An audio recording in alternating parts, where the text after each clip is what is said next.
উন্নয়ন কাজের কারণে মহাসড়কে এবারও ঈদ যাত্রায় যানজটের শঙ্কা রয়েছে। এ নিয়ে আরো খবর জানাতে যুক্ত হচ্ছেন সহকর্মীরা। প্রথমে চলে যাচ্ছে আশুলিয়ার বাইপাইলে নাজমুল হুদার কাছে। নাজমুল, ঈদ যাত্রায় মহাসড়কের অবস্থা কেমন দেখছেন জানাবেন।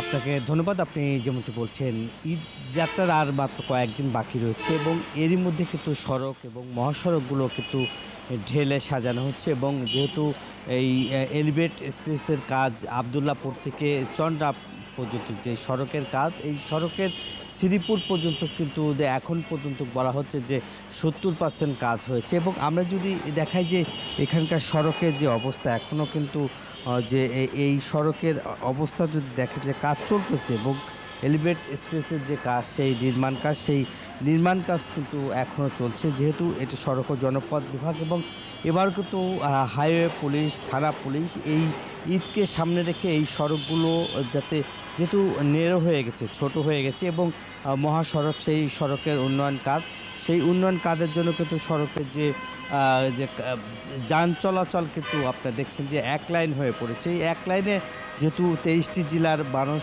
উত্তরবঙ্গের মানুষ, এই জেলার মানুষ কিন্তু এই সড়ক দিয়ে যাতায়াত করে। এবং আমরা যদি দেখি যে এই সড়কের এখন যে উন্নয়নের কাজ, সেই উন্নয়নের যে কাজ ধীর গতিতে চলছে এবং যার ফলে মানুষের ভোগান্তি কিন্তু আসলে এখন থেকেই লেগেছে। এবং আমরা যদি দেখি যে এই সড়কের যে এলিভেট এক্সপ্রেসের যে নির্মাণ কাজ, সেই নির্মাণ কাজ কিন্তু আবদুল্লাপুর হয়ে এখন পর্যন্ত যে এই যে ইপিজেড পর্যন্ত আমরা দেখেছি কাজ এখনও চলছে এবং জায়গায় জায়গায় কিন্তু খানাখন্দ, বড় বড় গর্ত, সেই গর্তের কারণে কিন্তু এই সড়কের দীর্ঘ যানজট হয়। এবং আমরা যদি আপনার দেখাই যে এই যে সড়কের যে উন্নয়ন কাজ, যে সড়কটি আপনারা দেখতেই পাচ্ছেন যে এই সড়কের যে উন্নয়ন কাজের আসলে কারণে ধীরগতি হচ্ছে এবং একই ফলে কিন্তু যে এই গুরুত্বপূর্ণ সড়কের চলাচলের জন্য যে আমরা দেখতেই পাচ্ছেন যে এই সড়ক এখন কিন্তু সেই সড়কের কাজ চলছে। এবং যেহেতু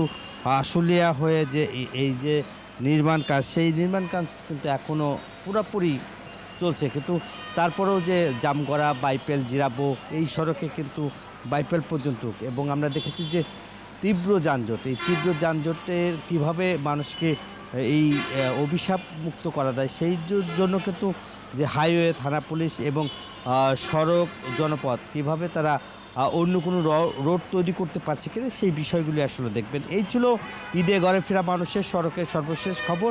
একই খবর কিন্তু আমার আর এক সহকর্মী রয়েছে গাজীপুর যাচ্ছে জাহাঙ্গীরের কাছে। জাহাঙ্গীর,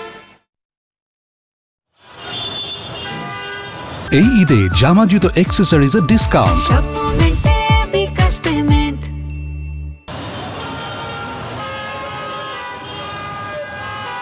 ধন্যবাদ নাজমুল। আপনি আসলে যেমনটি বলছিলেন, ঈদকে সামনে রেখে কিন্তু মহাসড়কগুলোতে কিন্তু যানজটের সংখ্যা রয়েছে। আমি যদি একটু জানিয়ে রাখি যে ঢাকা ময়মনসিংহ যে মহাসড়ক রয়েছে, সেই মহাসড়কে কিন্তু বিআরটি প্রকল্পের যে কাজ, সেই কাজ কিন্তু চলমান রয়েছে এবং একটি ফ্লাইওভারের কাজ অসম্পন্ন রয়েছে এবং যন্ত্রতন্ত্র কিন্তু যেখানে সেখানে গাড়ি বা যানবাহন কিন্তু থামানোর কারণে কিন্তু অনেকটা যানজটের সৃষ্টি হয়। আমি যদি একটু দেখাই যে এখন পর্যন্ত কিন্তু ঢাকা ময়মনসিংহ যে মহাসড়ক রয়েছে, সেই মহাসড়কের বিভিন্ন জায়গায় কিন্তু যানজটের সৃষ্টি হয় এবং ঈদ যত ঘনিয়ে আসছে তত কিন্তু যানজটের পরিমাণ আস্তে আস্তে বাড়ছে। এবং আমি যদি একটু বলি যে ঢাকা টাঙ্গাইল যে মহাসড়ক রয়েছে, সেই মহাসড়কে কিন্তু বিভিন্ন পয়েন্ট এবং বিভিন্ন স্টেশনে কিন্তু যে মহাসড়কে যে ভারসমান দোকান রয়েছে, সেই দোকানগুলো কিন্তু বসার কারণে কিন্তু এই যানজটের সৃষ্টি হয়। এবং যে ঢাকা ময়মনসিংহ এবং ঢাকা টাঙ্গাইল যে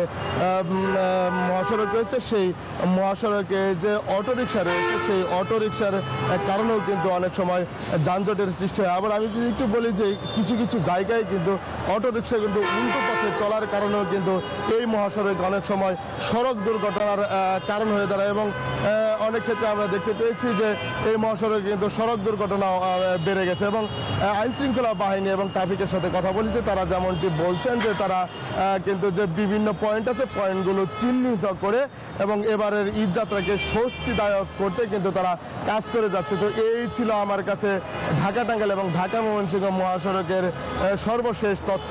মনি। দর্শক, ঈদ যাত্রায় মহাসড়কের অবস্থা জানাতে আমাদের সাথে সরাসরি যুক্ত ছিলেন গাজীপুর থেকে জাহাঙ্গীর আলম এবং তার আগে যুক্ত ছিলেন আশুলিয়ার বাইপাইল থেকে নাজমুল হুদা।